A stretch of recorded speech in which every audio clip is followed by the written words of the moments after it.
सामीन ग्रामी कद्र, मोहतरम नाजरीन, भाइयों और बहनों, देवी और सजनों, मुल्तान पाकिस्तान से आपका दास्तान गो आज आपके लिए एक बहुत पुरानी और सच्ची कहानी लेकर हाजिर है। रुथ और बुआज की मोहब्बत भरी कहानी। रुथ और बुआज की मोहब्बत भरी कहानी बाइबल के पुराने अहदनामे की दास्तान है, जिसकी सच्चाई पर यहूदी और ईसाई ईमान रखते हैं। अलबत्ता कुरान, मुसलमानों की किताब, मुक़द्दस किताब कुरान पाक में इस दास्तान और किरदारों का कोई ज़िक्र नहीं।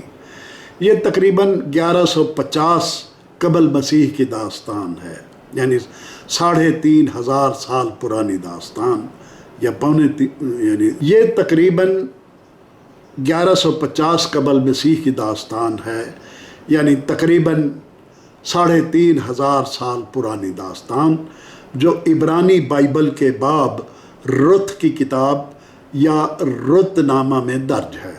इस तरह ये दुनिया की कदीम तरीन तहरीरी कहानी है। कोई 3000 साल कबल की बात है कि इसराइल में कहत पड़ गया और लोगों की जान के लाले पड़ गए। कहत की वजह से कई ख़ानदान हिजरत करके इर्द गिर्द के ममालिक में चले गए जहाँ कहत नहीं था। इस बहरान की वजह से बैतुल लहम यहूदा का एक शख्स अल मलिक या अली मलीज अपनी बीवी नाओमी और 2 बेटों महलून और चिलोन को लेकर मोआब, मौजूदा उर्दन यानी अम्मान चला गया। अल मलिक का वहाँ इंतकाल हो गया, यानी अली मलीज का, और उसके 2 बेटों ने 2 मोबाइल लड़कियों बिल तरतीब रुथ और उर्पा से शादी कर ली। यानी महलून और चेलून ने रुथ और उर्पा से शादी कर ली। वो सब 10 साल वहाँ रहे। इस दौरान उनके दोनों खामद इंतकाल कर गए। नाओमी को पता चला कि यहूदा में कहत ख़त्म हो गया है, तो उसने वापस बैतुल लहम जाने का इरादा किया। उसने दोनों बहुओं को कहा कि वो अपने वालिदैन के पास वापस जाकर दोबारा शादियां कर लें और अपनी अपनी ज़िंदगी गुजारें। मगर दोनों ने कहा कि वो उसके बेटों की अमानतें हैं और ये कि वो उसके साथ यरूशलेम जाएंगी। मगर नाओमी उनको मजबूर करती रही, अल मलिक की बीवी नाओमी उनको मजबूर करती रही अपनी बहुओं को कि वो अपना वतन, वालिदैन और घर बार ना छोड़ें, क्योंकि अब मैं तुम्हारे लिए और बेटे तो पैदा नहीं कर सकती। उसके बहुत इसरार पर चेलून की बीवी उर्पा अपने वालिदैन के घर जाने पर राज़ी हो गई, मगर रुथ ने कहा कि वो किसी भी सूरत अपनी सास को अकेला नहीं छोड़ेगी और उसके साथ इसराइल जाएगी। उसने कहा, ऐ मेरी प्यारी अम्मा, मुझे अपने साथ जाने से ना रोको। तुम जहाँ कहोगी मैं साथ, तुम जहाँ जाओगी मैं साथ जाऊँगी, तुम जहाँ रहोगी मैं वहीं रहूँगी। आपके लोग मेरे लोग, आपका खुदा मेरा खुदा। मैं आपके साथ मरूंगी, आपके साथ जीऊँगी, आपके साथ दफन होंगी। इसके बाद नाओमी ने मज़ीद इसरार करना छोड़ दिया। दूसरी तरफ उर्पा अपने वालिदैन के घर पहुंची और दोबारा शादी कर ली। जब नाओमी अपनी बहू के साथ बैतुल लहम पहुंची तो उस वक्त जौ की फसल कट रही थी। उन बेचारों की कोई आमदनी तो थी नहीं, लिहाजा रुथ खेतों में जाती और फसल की कटाई के बाद जो थोड़ा बहुत गल्ला खेतों में पड़ा होता वो चुन कर ले आती। हज़रत मूसा के कानून मुआशरती तहफ़्फ़ुज़ के मुताबिक, यानी सोशल सिक्योरिटी लॉ कोड के मुताबिक ज़िम्मेदारों को ताकीद की गई थी कि वो फसल काटते वक्त कुछ ना कुछ गल्ला खेतों में छोड़ दिया करें, ताकि गरीब और मस्कीन लोग गल्ला चुन सकें।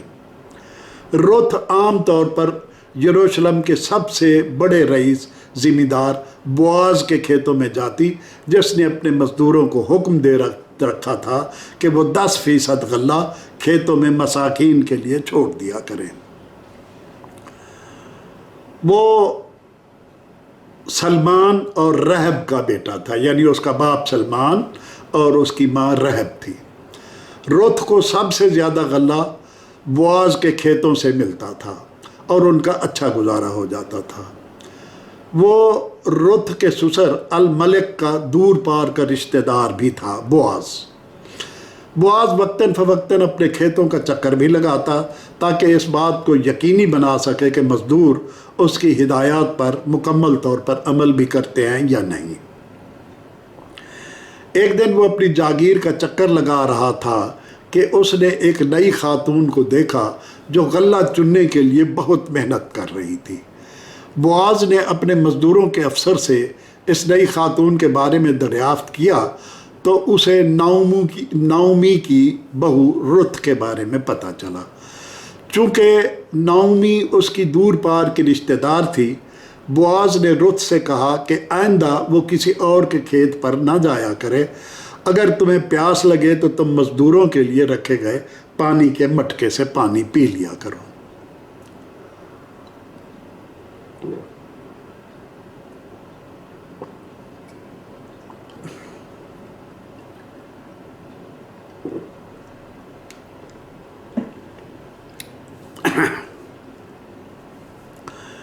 रुत ने उससे पूछा कि आप एक गैर और अजनबी गैर मुल्की लड़की से इतनी मेहरबानी से कैसे पेश आ रहे हैं।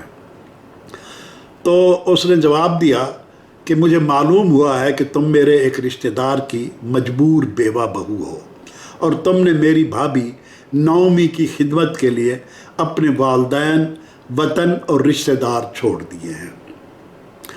फिर वो एक साया शजरदार के नीचे खाना खाने बैठा तो उसने रुत को भी साथ खाने की दावत दी और उसने अपने मज़दूरों के निगरान को हुक्म दिया कि जब भी ये खातून गल्ला चुनने आए, इसको चुने हुए गल्ले के अलावा मुनासिब मिक़दार में मज़ीद गल्ला भी इमदाद के तौर पर दिया जाए। चुनांचे इसका ये फ़ायदा हुआ कि वो रुत हर रोज़ काफ़ी गल्ला इकट्ठा कर लेती और फालतू गल्ला बाज़ार में फ़रोख्त करके वो अपनी ज़रूरियात की दूसरी चीज़ें भी ख़रीद लेती।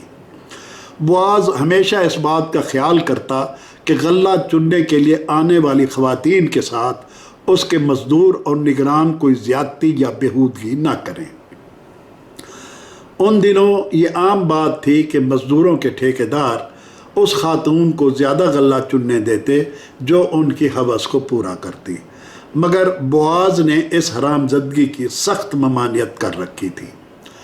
बोआज की मेहरबानी और मुशफ़िकाना रवैये की वजह से रुत उसे पसंद करने लगी थी और बोआज भी उसकी शर्म व हया और पाकीज़ा रवैये की वजह से उसे पसंद करता था।